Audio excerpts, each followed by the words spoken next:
Hi, and welcome to the GovConBiz podcast, where I share my experiences with government contracting. My name's Linda Rawson, and today we're going to be talking about the perspective of the contracting officer. Not just any contracting officer, but the contracting guy. So Dr. James Phillips is here to describe how he interviewed small businesses to understand what the contracting officer sees from their side when they submit a proposal to the government. And with that, I'll let him introduce himself. Well, thanks, Linda. Appreciate that. This is wonderful. I'm rather humbled that you're asking me to actually interview because I generally hide behind my computer and do my things. But one of the things I really enjoy and over my 30 years of government contract experience is my work, particularly with small businesses, namely the VBOCs and the PTACs that have asked for my help. When my last government work was with the Department of Veterans Affairs, and I worked as a CEO there and also as a program manager. Being able to help out the small businesses understand the mind of the contracting officer was critical to me. With too many times the small businesses jumped out and presented information that I had to come back and say, yeah, I'm sorry. So I'm excited and thank you very much. Yeah, of course. So tell us a little bit about your journey. I mean, how did you even become a contracting officer? Oh my goodness, that's a tough one. I started off in 1974 joining the Air Force. In 1985, I transferred over to the Navy in the Supply Corps. From there, I learned a lot of the supply aspects of the supply chain and things of that nature. But I always wanted contracting because it just kind of tickled me. And I said, okay, this sounds pretty good. Well, in 1991, I had the opportunity to work for DCMA. And I'd say it was a life changer because I got to do something I really like to do. I never had that experience before. I mean, I loved my career, but that was really cool stuff. And I had the opportunity to be able to take a look at how the government works with small business. Now, what also came to mind was the importance of good specifications that the government presents to itself and then over to small business. The way that DCMA did business was they received contracts from a major command. They then managed those contracts after award. And what happened is that we would get a number of small businesses that just go, I can't do this because the specifications are written this way. And it caused me to wonder as a post-award guy, they said, well, why is that? Why didn't the PCO get it right? Why couldn't they get it right the first time? So rather than causing me and the small businesses difficulty on the back end.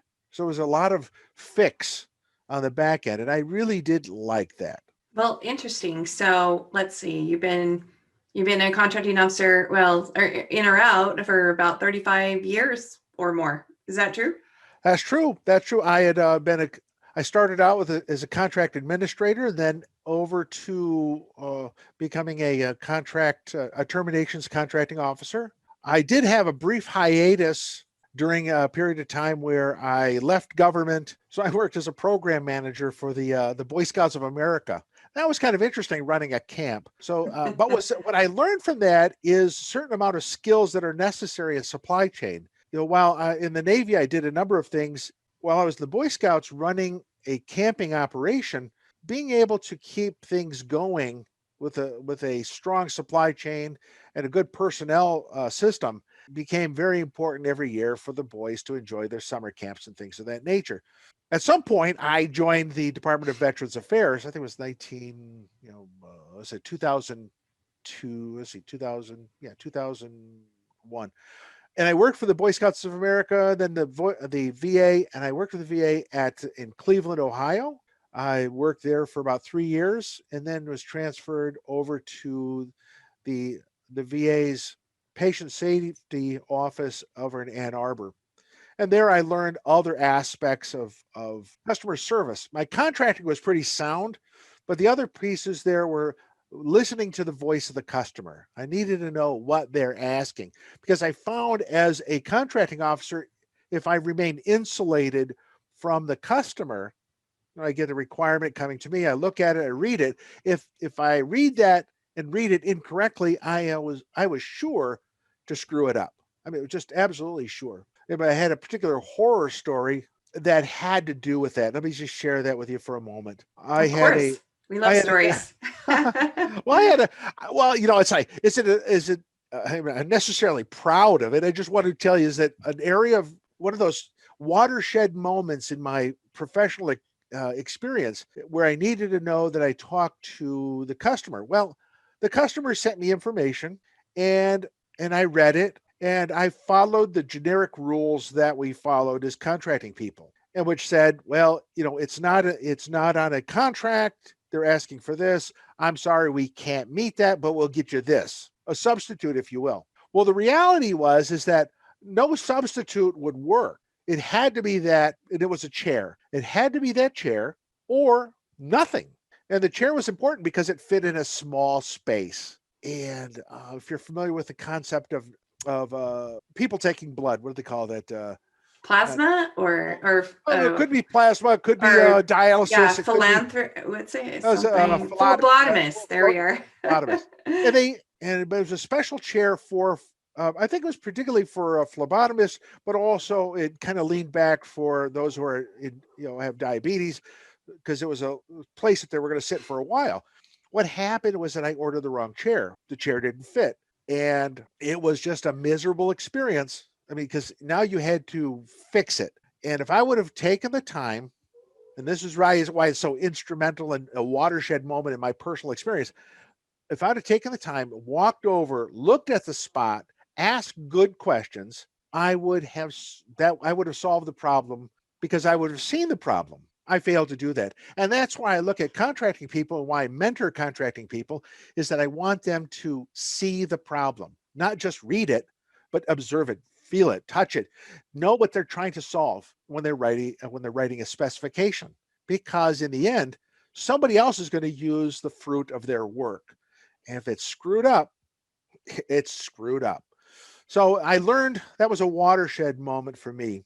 The guy moved on over to the patient safety office in Ann Arbor, Michigan, and I learned some other areas of contracting that dealt with. Some of it was leasing, some of it was construction, some was IT work. But what I also learned is that people, these are the things that people wanted to get right the first time. And the lesson learned I had back at the chair incident, I applied here, because I was not going to have my customer experience what I did.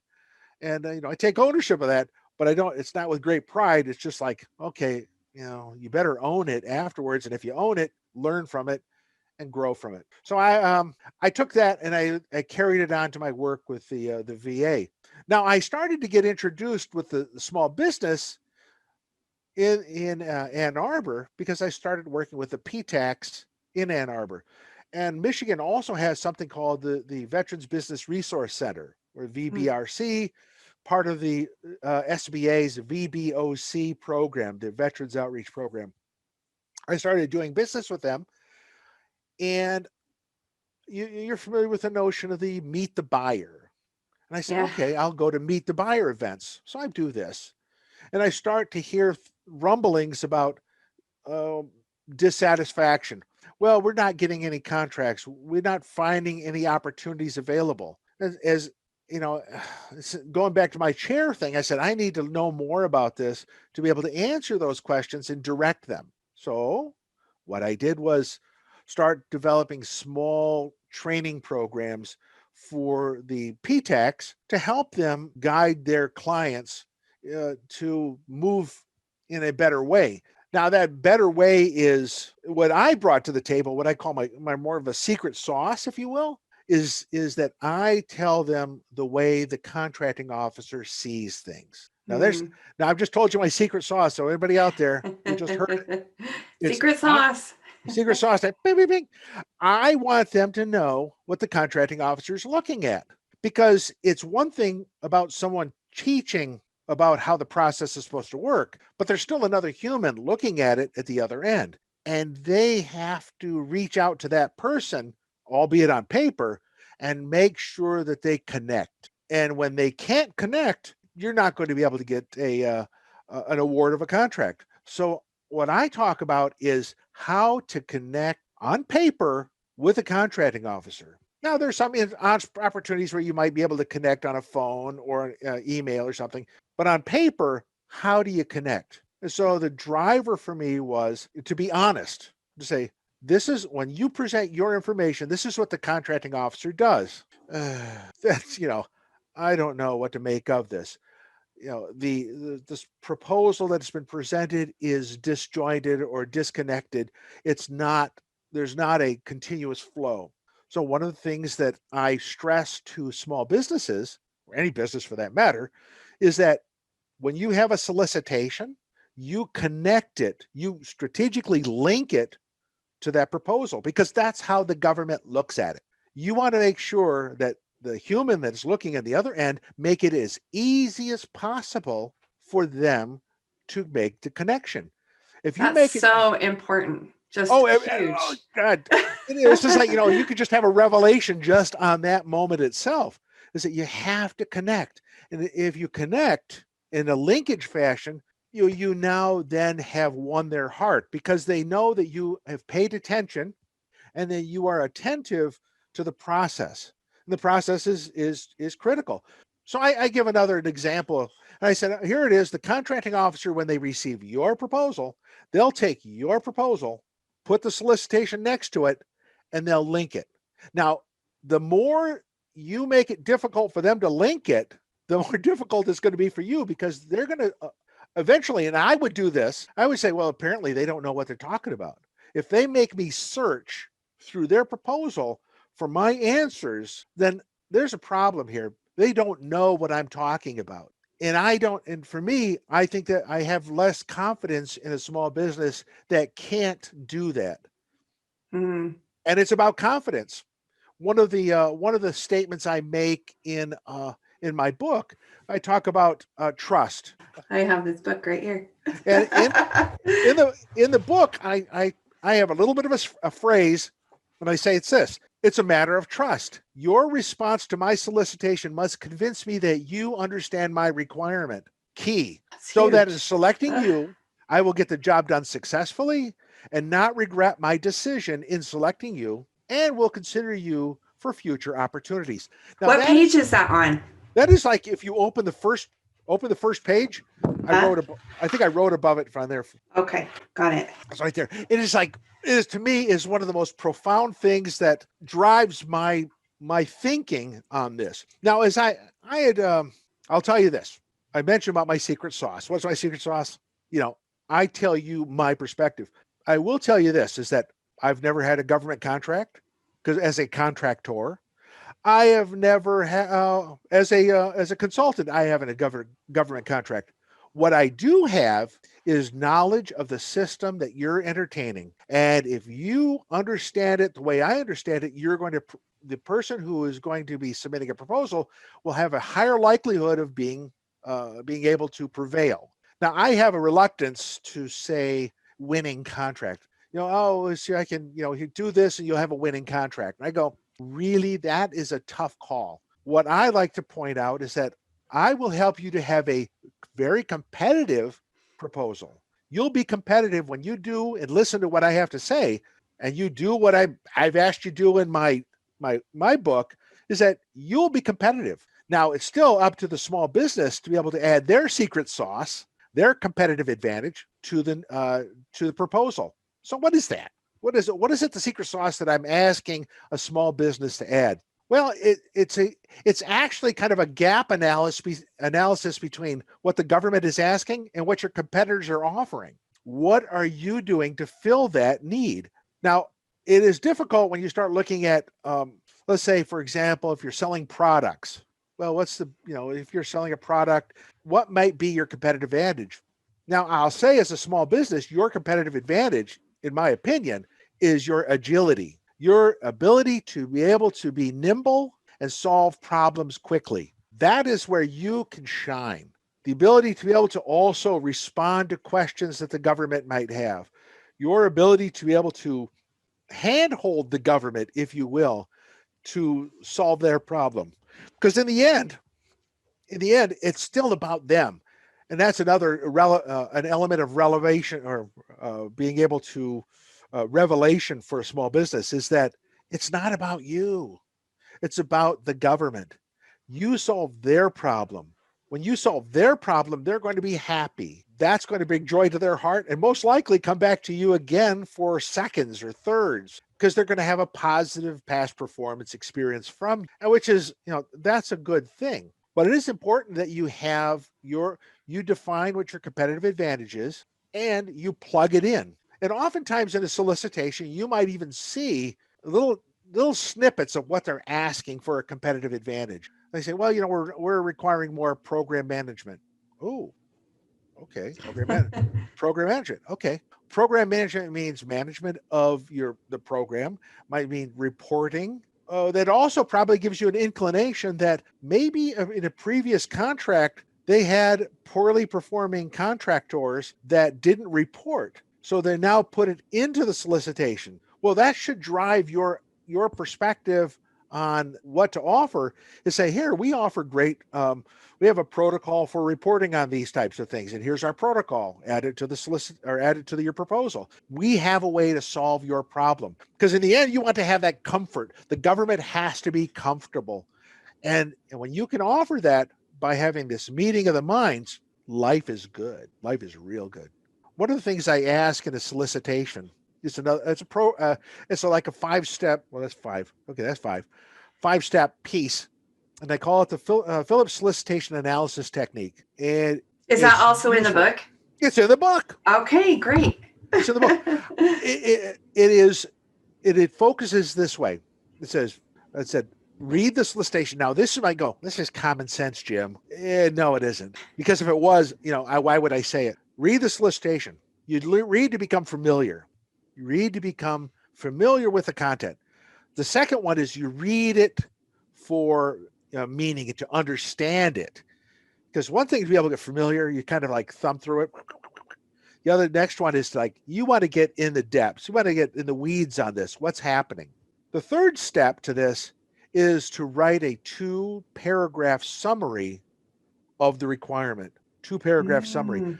That is critical.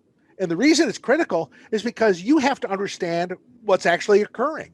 Now, it doesn't have to be in the weeds. You have to give an executive summary of what's happening so that you and your team perhaps can get their mind on what a grasp of what's happening.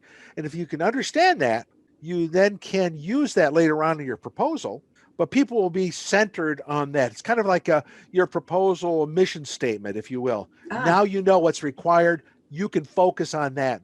The fourth and fifth pieces, one is the read the instructional offerers, and the third and the last one is read the evaluation factors. Evaluation factors, as I present it, is, and I've heard my colleagues and other people talk about it, but when I talk to small businesses about this, I said this is like the sweetener, the flavor.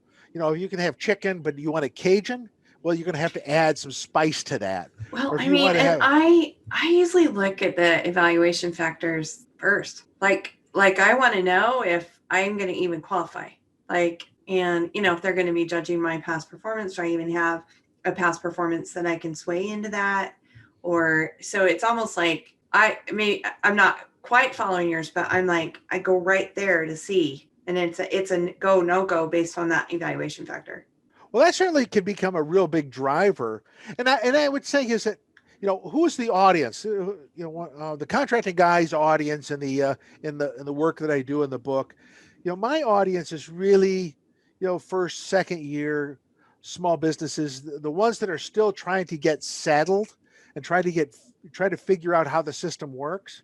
Mm-hmm. Because at some point when the system, they start working it and they are, receiving awards, the information I have should be foundational work that they continue, but I don't really focus my attention there because by that time they're up and running. Where I see the failure or the defect is is that you present a lot of information and you can't use it. And the reason is that, for example, like the federal government, they'll have rules on small businesses or set asides and things, and it seems that they don't follow that. So when I don't, it's like it just makes me kind of like tingly, going in a weird sort of way. I like to be able to say, okay, notwithstanding what the government does, I'll tell you what the contracting officer does, and I'll tell you how they look at it and how you can respond to them in a meaningful way that will project you to a more successful path. Now, I can't, and that's why I don't like saying to small businesses, well, here's a winning strategy. And they go, I don't feel comfortable saying that because it still requires someone else to determine the win. Right. I don't, hey, here's the numbers for the lottery. Go and play those. You'll win. They didn't win. I go, well, they're still good. So I'd rather just say, here's what if you do these, you will focus on the areas of the government contracting officer. When they look at that, they will feel more comfortable with you. Comfort and confidence drive the ability to be able to get something.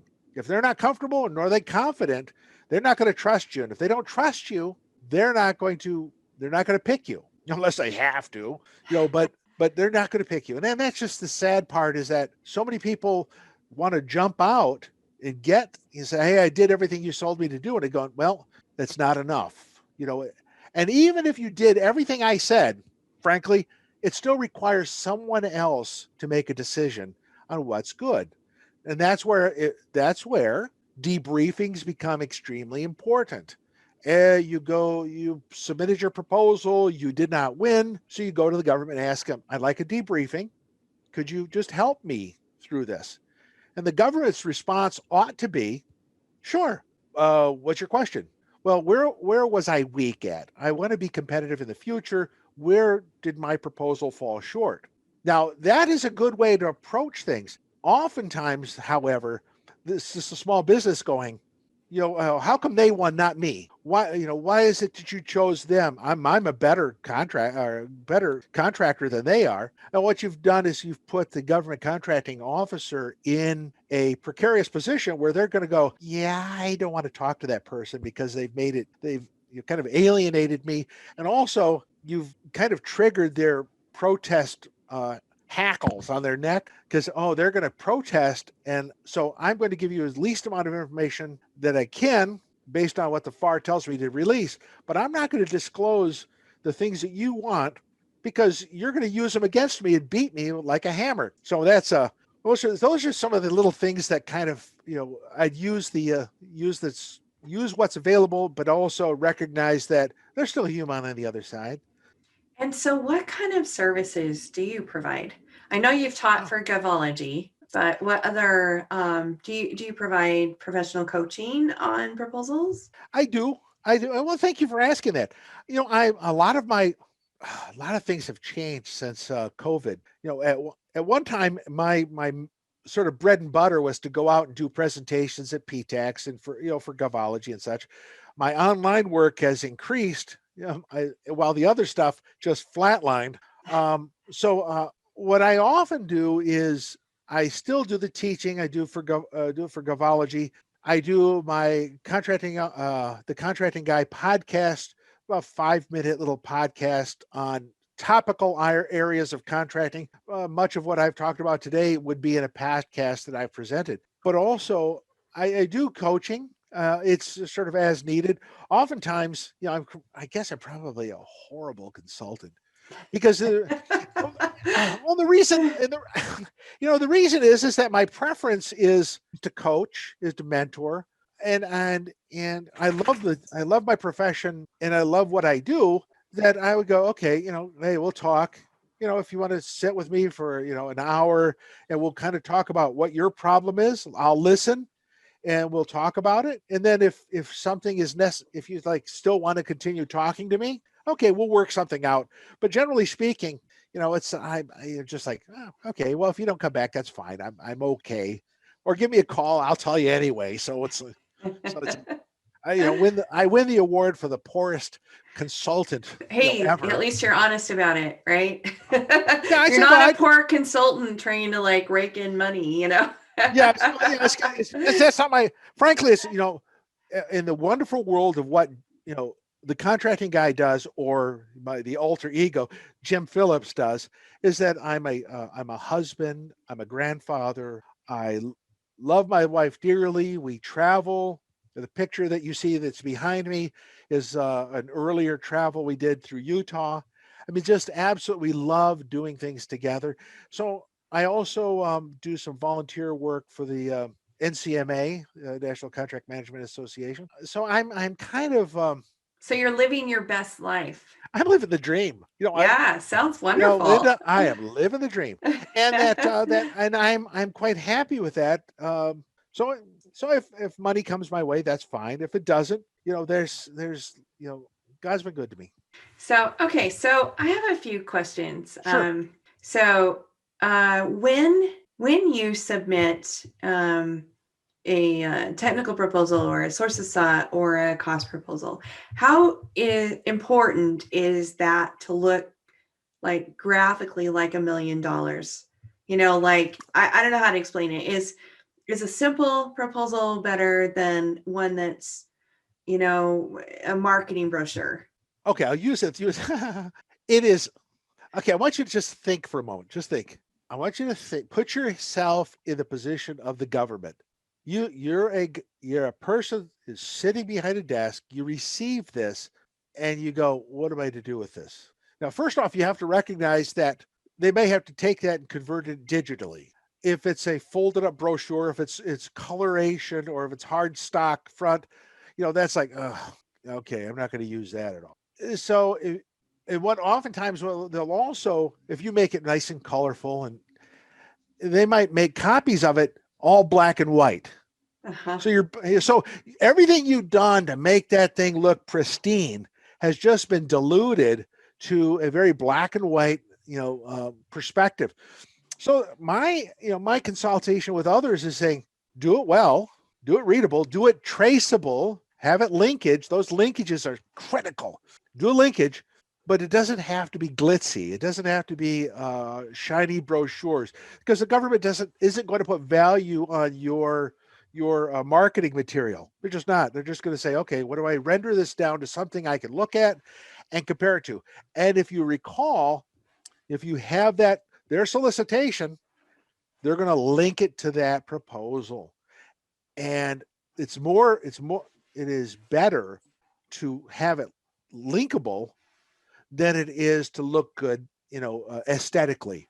If they can trace it, that's the design you want. Now, one of the tools that you use for tracing is a compliance matrix.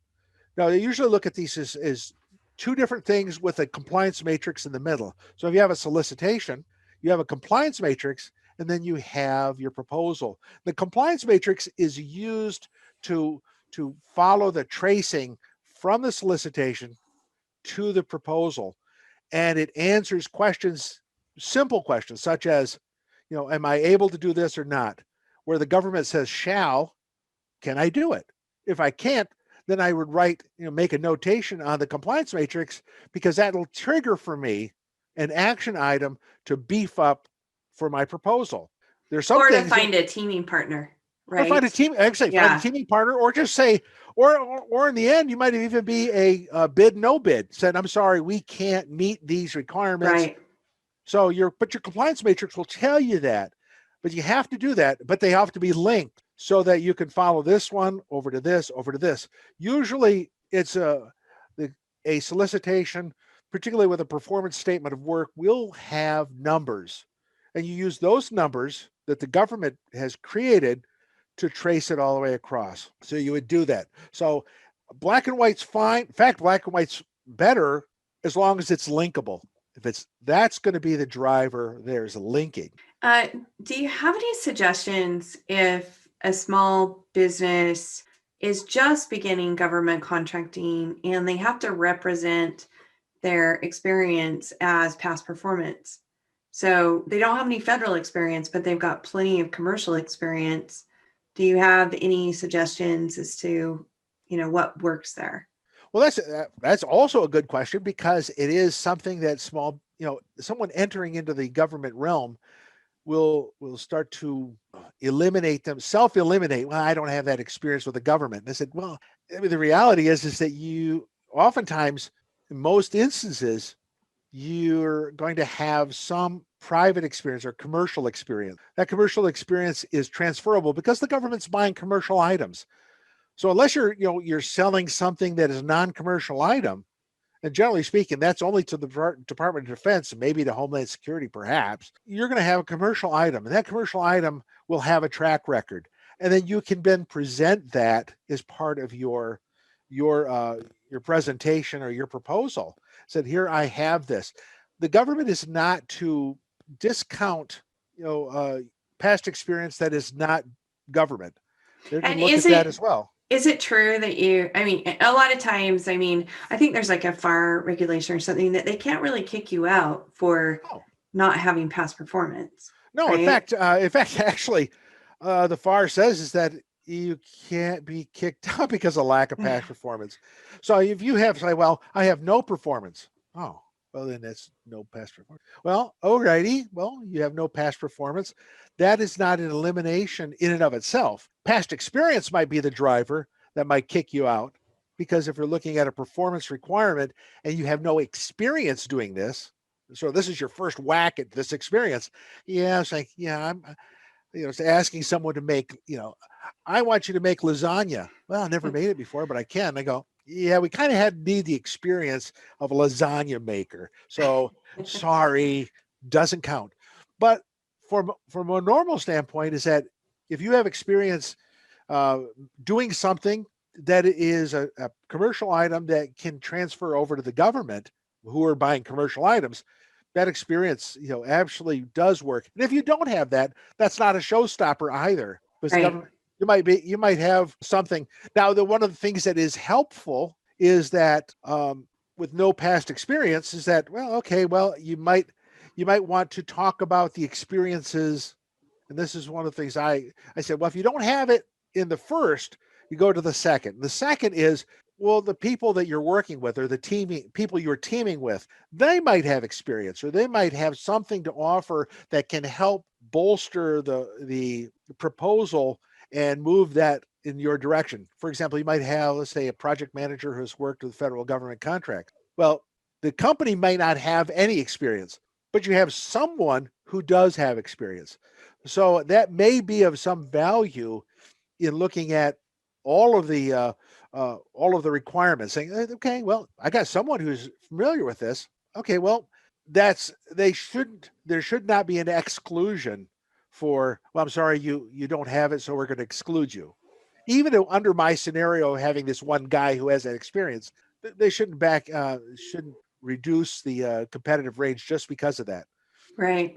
So, do you have any stories, like funny stories or interesting stories about somebody that submitted something and you're like, what is this? Right. Oh my goodness. Oh, okay. See, I think perhaps a couple, but here's, and this really kind of goes back to some of the things when I talk about, I bring it from the contracting officer's perspective.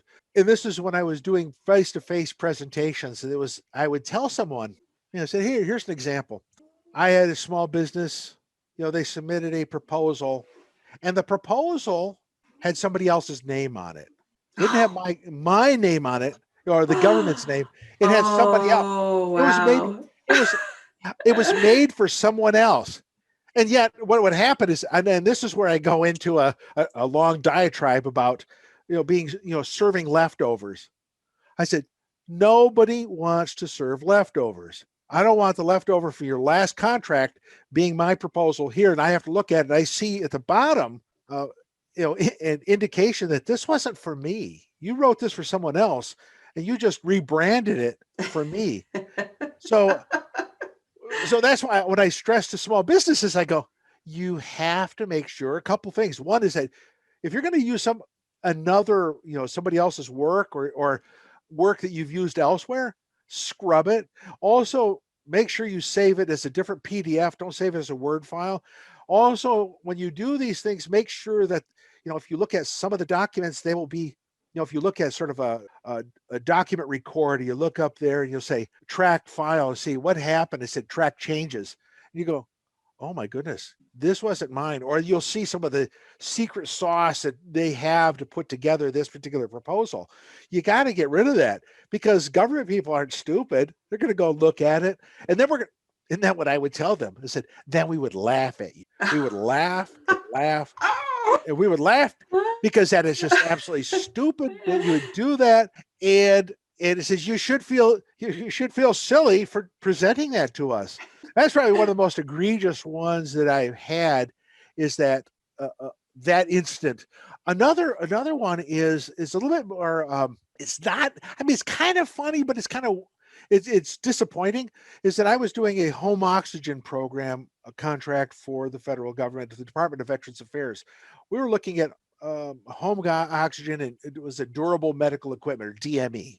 And these are to be delivered to the veterans at their homes. So this one company had presented, this is our DME, people. It's the equipment, beds, bedpans, stuff like that, oxygen concentrators and stuff. And then there's the home oxygen piece. There's a two. And they said, okay, here's my guy who's overseeing this. We hired him specifically for this. Okay. So I'm sitting at an oral presentation, and I look over to the director of the home oxygen program, and I ask him a question. And the owner speaks up. And I'm like, okay, I see how this works. I talked to this person, and the owner speaks up. Okay. I said, I'm not talking to you, I'm talking to them. So I asked another question, or the same question, and the owner speaks up. Well, at this point, I'm getting a lot of mixed feeling about how important this director is, because they were a major piece to their plan. But if that person can't speak and is unable to articulate what the outcome is for the home oxygen program, I'm losing confidence like precipitously. It's like, okay. Now, ultimately, we ended the discussion. They left, proposals were submitted, and I made the decision to go with the other contractor. Now, this company then protested me. I said, okay. So I wrote all my information. I said, here's the bottom line is, when I ask this guy, I need information from you. You're going to be doing things for our veterans. And if you can't answer that question, then how am I going to rely upon you to be able to do the things for our veterans? Well, I just want to tell you, I won. Yay. So I prevailed on the protest, but it was just the idea that don't bring someone to the table and call them important and then not treat them that way, or let them present themselves as being important. Because that drove me. They weren't going to get the job. They were not going to get the job. So it's kind of, it's funny kind of see some of these things, because it is, and that's one of the things I talk about with small businesses, is that, attention to detail, things make a difference. People look at this. I talk about that in the form of if I'm going to trust you, if you can't present even a good proposal, how am I going to trust you that you're able to take care of veterans in their home? Exactly. And so I said, everything is important. Exactly. I can tell honestly, even tell them this one here, Linda, is that I tell them that if you come in to visit me, I'm watching you as you walk out to your car. I said, well, that's freaky. I said, I want to make sure, I just want to make sure. Well, first off, make sure you leave. Secondly, is I want to make sure that everything is good, because I want to say that I don't want what you say in here is important, and then you sort of blow it off when you leave. I just want to see you go and not hang around or anything. So I guess I'm just kind of funny like that, but that's one of the things I said. You have to be professional in the meeting and as you leave the building, because people are going to make assumptions about you that you never would think. And I would do that. I'd make assumptions, say, okay, obviously there's clearly something. There was one incident. It wasn't, and it triggers a thought on mine, is that now this happened to a colleague of mine they were interviewing someone, and that interview was over. Everybody's sitting back, drinking their coffee, talking, and the interviewee suddenly becomes open. and starts to speak in a more inappropriate way. At that point, one of the interviewers, at that point said, okay, we're done. The interview is never done, while you're still sitting there, whether you're sitting there prim and proper or sitting back, you're being interviewed. And that's what I would do is that this is important. You need to be prepared for it. You need to have everything, your ducks in a row. You have to know what your competitive advantage is. You have to know why I care. Make me care about what you offer so that I can, so that I can look at you favorably. And so, what is, and not necessarily what the solicitation was, but what was the most competitive? Like, how many people submitted a proposal on something that a solicitation you had? I think probably the biggest one they had was probably about 12. So it wasn't a lot. But even 12, I mean, you really have to work on your competitive advantage to show up to the top of a stack of 12. Well, when you start looking at 12, you putting yourself in the position of the government contracting guy, you're looking at how do I reduce the competitive grouping? So, and that becomes an important understanding of how not to get yourself dismissed from the alternatives. And a way to get dismissed is to have not to have your proposal complete. If something's missing, if there's if as we start to it's called rack and stack, we start putting these together, look at the prices, kind of determine if these are too high or too low or what's in the center. There's going to be the government is going to be looking at ways to eliminate you simply because it can. Not that because you aren't great. It's just that if you've given them a reason to say no, we'll find it and we'll take advantage of that. Right. I think that's an important challenge for that, because as I look at it, you want to stay in the game as long as possible, up to the point where maybe even where the government may even choose a competitive range, and with that, you're still in the game. But as long as if there's, I've looked at and I've discounted people for grammar, for spelling. Again, when I look at that, I look at it from attention to detail, not necessarily as I'm the great, great English teacher, but I'm like, here, okay, do they have the attention to detail necessary? If somebody's put, erroneous information there, okay, good. I'll move them into here's the loser stack. And then everybody else over here. And so I'll play, I'll do that, because for me, I still have to get a contract award done. So I have to eliminate the low hanging fruit first. So they get back to let's say the 5 that are the most likely to be selected. So I'll make choices from there. And that's where we start getting into potential reviews or negotiation. If it's a best value procurement, then I would look at, we start with an evaluation team. And that's why the proposal, a linked technical proposal with a compliance matrix is important, because it allows the evaluation team to trace things. And that's where it becomes most important. Now, that's all going to be spiced by the evaluation factors that you have included in notation on the compliance matrix, but also in narrative form in the technical proposal. Perfect. Well, I think we should probably wrap up. We've been talking for quite a while. Oh my. Yeah, I think maybe even over an hour. I'm not really sure. Really? Oh my goodness. So yeah, just it's been super interesting. It's fantastic for me. Just really timely as well. So super. So I always like to ask, number one, how do they get a hold of you again? So is there a website they can go to? Well, I would actually ask you to take a look on YouTube. Okay. And I would go to YouTube, look up The Contracting Guy. Okay. I do have a website. It's www.uspp. USPP comes from Understanding Solicitations and Preparing Proposals. .co, not com, but co. So I would do that, but I would go to the website because I do have more information on there. I am available on LinkedIn as either The Contracting Guy or James N. Phillips Jr. which will also Okay. be listed as the contracting guy.